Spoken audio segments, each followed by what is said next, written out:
പിതാവിൻ്റെയും പുത്രൻ്റെയും പരിശുദ്ധാത്മാവിൻ്റെയും നാമത്തിൽ ആമേൻ. എൻ്റെ പ്രിയപ്പെട്ടവരെ, ഇന്ന് ജൂലൈ മാസം 26 ഞായറാഴ്ച.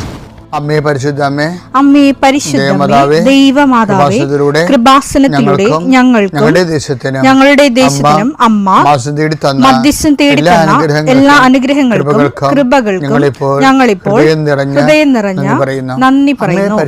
അമ്മേ പരിശുദ്ധമേ, ദൈവമാതാവേ, 2004 ഡിസംബർ 7 ഉച്ചകഴിഞ്ഞ് 2:30 കൃപാസനത്തിൽ സംഭവിച്ച അമ്മയുടെ പ്രത്യക്ഷപ്പെടലിനെ കുറിച്ച് തിരുസഭയ്ക്ക് സമർപ്പിച്ചിരിക്കുന്ന പഠനരേഖകളുടെ മേൽ സഭാത്മകമായ പഠനം ആരംഭിക്കുവാൻ ഞങ്ങൾ പ്രാർത്ഥിക്കുന്നു. അമ്മേ പരിശുദ്ധമേ, ഭൂസ്വർലോകങ്ങളുടെ രാജ്ഞിയായ അങ്ങേയ്ക്ക് ഭൗമസംരക്ഷണത്തിനായി പ്രപഞ്ചപ്രകൃതിയെ തന്നെ തിരുസഭ പ്രതിഷ്ഠിക്കുവാൻ ഈ പ്രത്യക്ഷീകരണം വഴി ഇടയാക്കണമേ. പരിശുദ്ധമേ, ജപമാല മാതാവേ, സകല കൃപാസനം പ്രാർത്ഥനയോടും ചേർത്ത് ഞങ്ങളിപ്പോൾ പ്രാർത്ഥിക്കുന്ന ഈ കുടുംബത്തിന്റെ പ്രത്യേക നിയോഗം പറ മക്കളെ.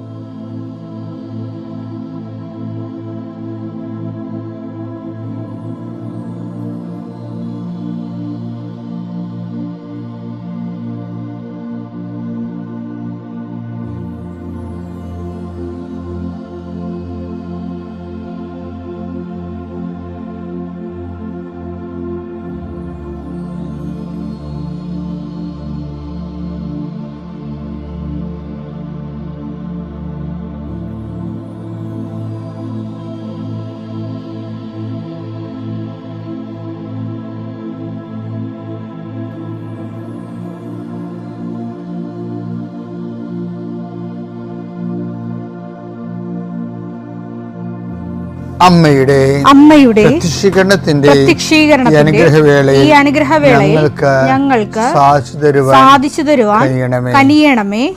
ആമേൻ. വിശ്വാസ പ്രമാണം. സർവശക്തനായ പിതാവും ആകാശത്തിന്റെയും ഭൂമിയുടെയും സൃഷ്ടാവുമായ ദൈവത്തിൽ ഞാൻ വിശ്വസിക്കുന്നു. അവിടുത്തെ ഏകപുത്രനും ഞങ്ങളുടെ കർത്താവുമായ ഈശോമിശിഹായിലും ഞാൻ വിശ്വസിക്കുന്നു. ഈ പുത്രൻ പരിശുദ്ധാത്മാവിനാൽ ഗർഭസ്ഥനായി കന്യകാമറിയത്തിൽ നിന്ന് പിറന്ന് പൊന്തിയോസ് പീലാത്തോസിന്റെ കാലത്ത് പീഡകൾ സഹിച്ച് കുരിശിൽ തറയ്ക്കപ്പെട്ട് മരിച്ച് അടക്കപ്പെട്ട് പാതാളങ്ങളിൽ ഇറങ്ങി മരിച്ചവരുടെ ഇടയിൽ നിന്ന് 3-ാം നാൾ ഉയർത്ത് സ്വർഗത്തിലേക്ക് എഴുന്നള്ളി സർവശക്തിയുള്ള പിതാവായ ദൈവത്തിന്റെ വലതുഭാഗത്തിരിക്കുന്നു. അവിടെ നിന്ന് ജീവിക്കുന്നവരെയും മരിച്ചവരെയും വിധിക്കുവാൻ വരുമെന്നും ഞാൻ വിശ്വസിക്കുന്നു. പരിശുദ്ധാത്മാവിലും ഞാൻ വിശ്വസിക്കുന്നു.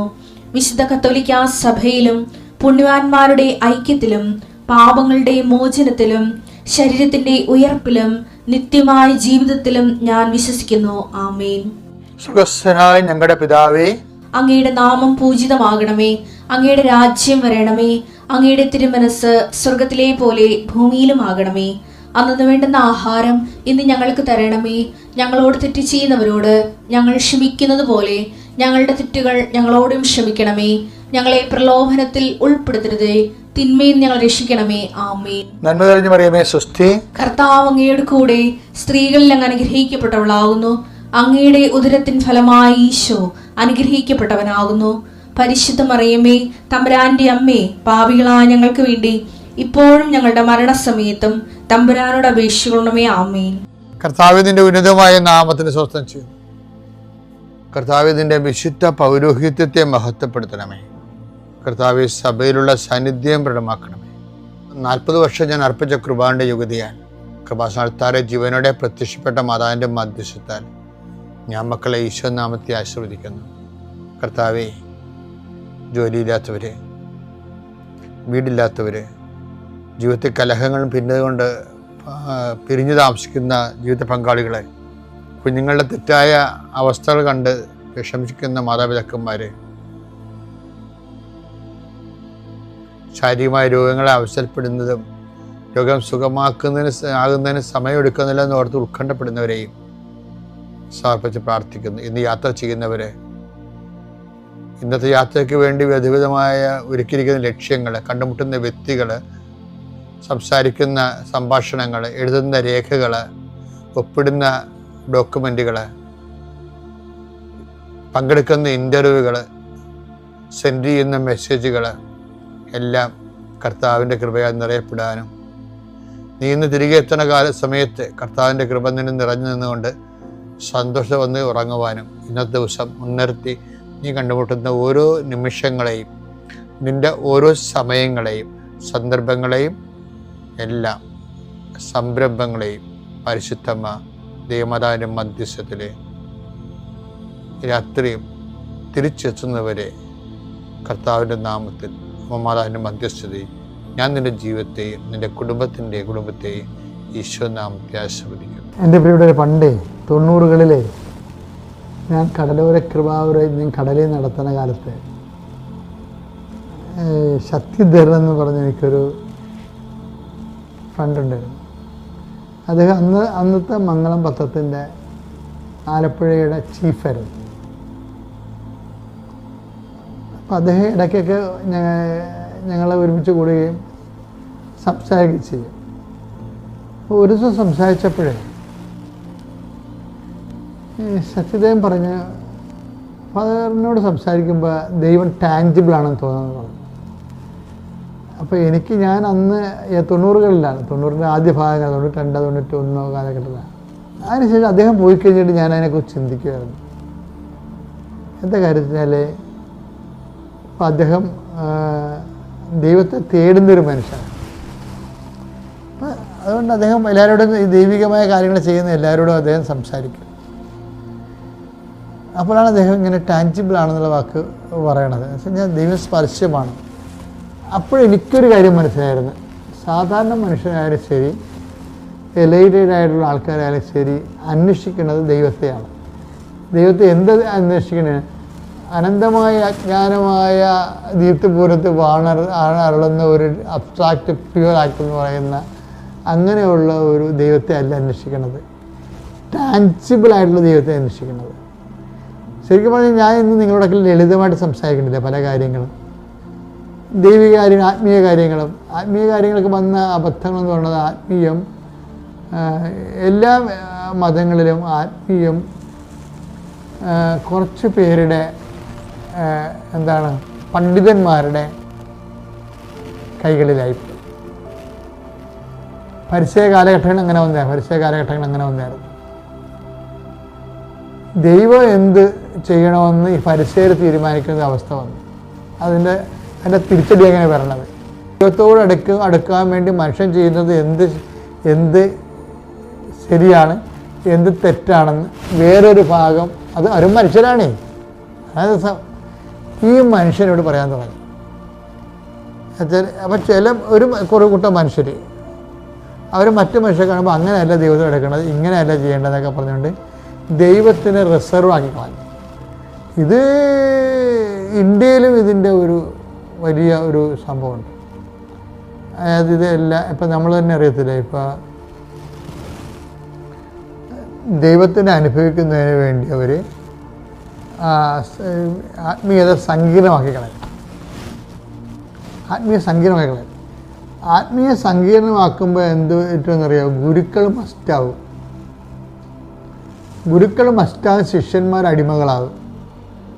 അപ്പോൾ അടിമകളെ സൃഷ്ടിക്കുന്ന ഒരു ഗുരുത്വ കേന്ദ്രം വരികയും ഇനി നമ്മൾ ഭക്തരെ ഭിക്ഷാന്തഹികളായിട്ട് നിൽക്കുകയും അവർ ക്യൂ നിന്ന് അനുഗ്രഹങ്ങൾ വാങ്ങിക്കുകയും ചെയ്യും. അതുകൊണ്ടാണ് ഞാൻ പലപ്പോഴും ശ്രദ്ധിക്കേണ്ടത്, ഞാൻ എപ്പോഴും ശ്രദ്ധിക്കുന്നത്, നിങ്ങൾ ശ്രദ്ധിക്കണം. ഇപ്പോൾ ചില ആൾക്കാർ എന്നെ ആൾദൈവമായിട്ട് കാണും.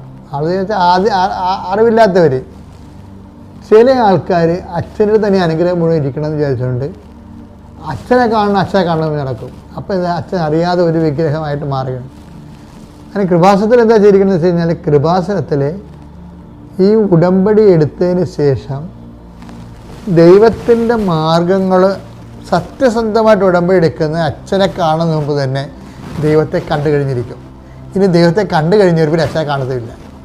ഇതുമാത്രം ആൾക്കാരാണ്. ഞങ്ങൾക്ക് 6 കൊല്ലമായിട്ട് ഉടമ്പടി, 7 കൊല്ലം ഉടമ്പടി എടുക്കും. ഒരിക്കൽ ഇപ്പോൾ എന്നെ കണ്ടില്ല, അവർ മാനേജർ ചോദിക്കും, ഇപ്പോൾ 7 കൊല്ലം ആയല്ലേ ഇപ്പം ഉടമ്പടിയിൽ, അച്ഛനെ കാണണോ? വേണ്ട. എന്താ കാര്യം? അങ്ങനെ വേണ്ടെന്ന് പറയാൻ കാര്യം, അവരുടെ ഉടമ്പടിയിൽ കറക്റ്റായിട്ട് ദൈവമായിട്ട് കമ്മ്യൂണിക്കബിളാണ്. അതാണ് എൻ്റെ വിഷയം. ഞാൻ അതിനെ ഉദ്ദേശിക്കണത് നിങ്ങൾ സ്വതന്ത്രരാകണം. എന്ന് വെച്ച് കഴിഞ്ഞാൽ ഒരാളിൻ്റെ അടുത്താണ് കൃപയുടെ ബാങ്കിങ് എന്നൊക്കെ പറഞ്ഞു കഴിഞ്ഞാൽ മറ്റുള്ളവരിങ്ങനെ ബാങ്കിൽ നമ്മൾ ലോൺ എടുക്കണ പോലെ ക്യൂ നിന്ന് ആത്മീയതയെ ഇങ്ങനെ, അത് ക്രിസ്തുവിൻ്റെ ആധ്യാത്മികത എന്ന് പറയുന്നത് നിങ്ങൾക്കറിയാമല്ലോ. പഴയ നിയമ കാലഘട്ടങ്ങളിൽ രാജാക്കന്മാർക്കും സൈന്യാധിപന്മാർക്കൊക്കെ ഗിദയോനെ പോലുള്ള നീതിമാന്മാർക്കും ന്യായാധിപന്മാർക്കൊക്കെയാണ് പരിശുദ്ധാത്മാവ് കിട്ടുന്നത്. ഇതൊന്നും ദൈവത്തിൻ്റെ പദ്ധതിയല്ല. അതുകൊണ്ടാണ് പത്രോസ് ഒരു മത്സ്യത്തൊഴിലാളി പരിശുദ്ധാത്മാവ് നിറഞ്ഞു നിന്നുകൊണ്ട് പറയണില്ലേ, പരിശുദ്ധാത്മാവ് നിറഞ്ഞു നിന്നുകൊണ്ട് പത്രോസ് പറയുന്നത് എന്താണ്? അന്നാളുകളിൽ എൻ്റെ ആത്മാവിനെ ഞാൻ എല്ലാവർക്കും അയക്കുമെന്ന്. നിങ്ങളുടെ പിതാക്കന്മാർക്ക് സ്വപ്നങ്ങൾ കാണും, അവർ യൂത്താവും. നിങ്ങളുടെ യുവാക്കന്മാർ ദർശനങ്ങളുണ്ടാകും, അവർക്ക് പക്വത പ്രാപിക്കും, പരിശുദ്ധാത്മാവ് വരുമ്പോൾ ഉണ്ടാകുന്നത്. അപ്പം ഒരു കാരണവശാലും ആരുടെയും ഒരു കെയർ ഓഫിൽ അറിയപ്പെടാൻ, അതുകൊണ്ടാണ് പൗലോസ് പറയുന്നത് ഞങ്ങൾ അല്പോളുടെ ആൾക്കാരാണ്. അങ്ങനെ പറഞ്ഞാൽ വചനം എടുത്തേ 1 കൊരിന്തോസ് 1:12. ആ 1 കൊരിന്തോസ് 1:12 സ്റ്റൈൽ നോക്കിയേ. ഞാൻ പൗലോസിന്റേതാണ്, ഞാൻ പൗലോസിന്റേതാണ്, ഞാൻ അപ്പോളോസിന്റേതാണ്, അപ്പോളോസിന്റേതാണ്, ഞാൻ കേപ്പായുടേതാണ്, ഞാൻ ക്രിസ്തുവിന്റേതാണ് എന്നിങ്ങനെ നിങ്ങൾ ഓരോരുത്തരും പറയുന്നതിനെയാണ് ഞാൻ ഉദ്ദേശിക്കുന്നത്. ക്രിസ്തു വിഭജിക്കപ്പെട്ടിരിക്കുന്നു. അതാണ് വിഷയം. നിങ്ങൾ ഏതെങ്കിലും ഒരു ബ്രാൻഡിൽ പോയാൽ ക്രിസ്തു വിഭജിക്കപ്പെടും. അതായത് നമ്മളിപ്പോൾ ഉടമ്പടിയിൽ തന്നെ നമ്മൾ ഉദ്ദേശിക്കുന്നത് എന്താണ്? നിങ്ങൾ ക്രിസ്തുവുമായി ഉടമ്പടിയിലാണെങ്കിൽ അത് ആ വഴിക്ക് തുറന്നു പോയാൽ ആലപ്പുഴ ഒരു ടൈം കഴിഞ്ഞാൽ പിന്നെ ആലപ്പുഴ ഞങ്ങൾ തുടക്കക്കാരായിട്ട് ഞങ്ങൾ ഫോർമാറ്റ് ചെയ്യണത്. പിന്നെ ഏറ്റവും ഞാൻ ആൾക്കാരെ കാണുന്നത് ക്യാൻസർ പേഷ്യൻറ്റ്, പിന്നെ ജപ്തി നടപടിയില്ലല്ലോ, തകർന്നിരിക്കുന്ന ആൾക്കാരെ ഞാൻ കാണത്തുള്ളൂ. തകർന്നിരിക്കുന്ന ആൾക്കാരെ. കാര്യം അവരോട് നമ്മൾ ഇത് പറയേണ്ടതല്ല. അവർക്ക് ആ തകർച്ചയെന്ന് അവരെ രക്ഷപ്പെടുത്തുകയാണ് ആദ്യം. അതുകൊണ്ട് എല്ലാ തകർച്ച എല്ലാവിധ കാര്യം അത് എന്താ അങ്ങനെ വരാൻ കാര്യത്തിൽ ഞാൻ 90കളിൽ ശുശ്രൂഷയ്ക്ക് വരുമ്പോഴേ എനിക്ക് കിട്ടിയൊരു വചനം എന്താ അറിയാമോ? Help those who are all kind of troubles. വായിച്ചേ 2 കൊരിന്തോസ് 1:4.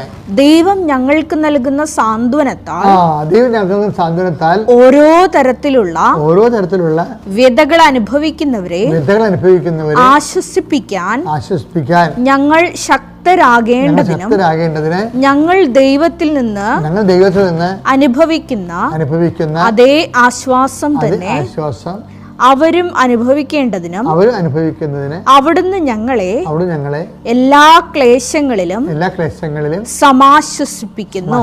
ഞങ്ങൾ ദൈവത്തിൽ നിന്ന് ലഭിക്കുന്ന ആശ്വാസം അപ്പം ദൈവം ഉദ്ദേശിക്കുന്നുണ്ട്. ക്ലേശങ്ങളിരിക്കുന്നവരെ ആശ്വസിപ്പിക്കണമെന്ന് ദൈവം ഉദ്ദേശിക്കുന്നുണ്ട്. അതുകൊണ്ട് തന്നെ ആ ജോലിയാണ് കൃപാസനത്തിൽ നടക്കുന്നത്. ക്ലേശങ്ങൾ ഹെൽപ്പ് ചെയ്യണം. Help those who are all kind of troubles. പലതരത്തിലുള്ള ഒരു തരമല്ലല്ലോ. ആൾക്കാർക്ക് പണ്ട് ധ്യാന കേന്ദ്രങ്ങളിലൊക്കെ മദ്യപാനം മാറാൻ പോകണമെന്നല്ല പറയണം. അങ്ങനെയല്ല, ഓൾ കൈൻഡ് ഓഫ് ട്രബിൾസ്. എന്തെല്ലാം തരം ട്രബിൾസാണ് ആൾക്കാർക്കുള്ളത്. അവരുടെ ജീവിത മേഖലയിലുള്ള എല്ലാ ട്രബിൾസും. ഉടമ്പടിയുടെ ഉദ്ദേശം തന്നെ അതാണ്. ഈ വചനമാണ്. എന്താണ്? എല്ലാ തരത്തിലും ക്ലേശം അനുഭവിക്കുന്നവരെ പരിശുദ്ധ അമ്മ പ്രത്യക്ഷീകരണത്തിൻ്റെ സാക്ഷികളാക്കിക്കൊണ്ട് അവരെ ആശ്വസിപ്പിക്കുന്നുണ്ട്. അതിനെ ഫെസിലിറ്റേറ്റ് ചെയ്ത് കൊടുക്കുക, സൗകര്യപ്പെടുത്തി കൊടുക്കുക, അതിനെ ബോധവൽക്കരിക്കുക, അതിനുള്ള ക്ലാസ്സുകൾ കൊടുക്കുക, അതിനുവേണ്ട ചിട്ടയായ ആധ്യാത്മിക ജീവിതത്തിന് വേണ്ടി അവരെ ബൂസ്റ്റ് ചെയ്യുക. അതൊക്കെ കൃപാസനത്തിൻ്റെ ശുശ്രൂഷ എന്ന് പറയണത്. അപ്പോൾ ഇതിൻ്റെ കൂട്ടുവേലക്കാരാകാൻ ആഗ്രഹിക്കുന്നവർ, ദൈവവിളിയോടുകൂടി ഇതിൽ ശുശ്രൂഷിക്കാൻ ആഗ്രഹിക്കുന്നവർക്കുണ്ടെങ്കിൽ തീർച്ചയായിട്ടും അച്ഛനെ കോൺടാക്റ്റ് ചെയ്യാം. അത് തീർച്ചയായിട്ടും നിങ്ങൾക്ക് ആ ദൈവവിളി ഉണ്ടെന്നുണ്ടെങ്കിൽ അത് ഏത് രീതി പരിപോഷിപ്പിക്കപ്പെടാവുന്നതിനെക്കുറിച്ച് ഒരു കമൻസിലൂടെ നമുക്കത് പരിഹരിക്കാൻ. അതായത് എനിക്ക് എപ്പോഴും ഇഷ്ടമെന്ന് പറയണത്, ആയിരക്കണക്കിന് പ്രേക്ഷിത ലോകം മുഴുവനും കൃപാസനത്തിനുണ്ട്. അവർ അച്ഛന്മാരെ സിസ്റ്റേഴ്സ് ചെയ്യുന്നതിനേക്കാൾ മനോഹരമായി വെയിലും മഴയും കണ്ട് ഷാപ്പിലും ബാറിലും വരെ പോയി കൃപാസനം പത്രം കൊടുക്കുന്നുണ്ട്. മനസ്സിലായി? അതിൽ അതവരുടെ അങ്ങനെയുള്ള അച്ചിട്ട് അഭിഷേകമുള്ള ആൾക്കാരെയാണ് ഞാൻ കൂടുതലായിട്ട്. അപ്പോൾ ആ രീതിയിൽ പ്രവർത്തിക്കാൻ താല്പര്യമുള്ളവർ അച്ഛനെ കോൺടാക്റ്റ് ചെയ്യാവുന്നതാണ്. പിതാവിൻ്റെയും പുത്രൻ്റെയും പരിശുദ്ധാത്മാവിൻ്റെ നാമത്തിൽ.